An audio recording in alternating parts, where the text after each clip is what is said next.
The Keystones are exams that take place all throughout Pennsylvania. Students are tested in their abilities in science, English, and math.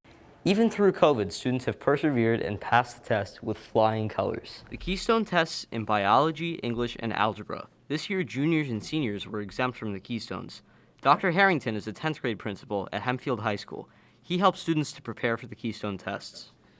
The Keystones are a continuation of the PSSA testing that Pennsylvania Department of Education has every grade with the exception of kindergarten and I believe first grade complete to help us stay in line with our obligations to the U.S. Department of Education's ESA Act, which is the Elementary and Secondary Schools Act. Primarily it makes sure that we're providing content and teaching students a curriculum that is approved by the state and meets all the expectations of the federal government. Keystone exams are based upon 3 subject matters: biology, literature, and algebra.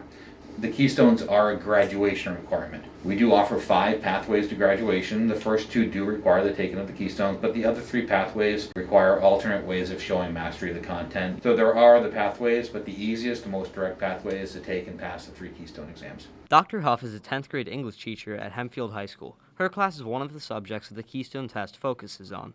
One of the things that I do is to take into consideration what the kids are going to be tested on for the Keystone exam for specifically for literature for my course. We do a lot of reading, and then because I have looked at some sample Keystone questions over the years, I try to gear a lot of my quizzes in class and a lot of my test questions on the same style that the state uses to ask their questions. So I know that the Literature Keystone has a fiction module and a nonfiction module.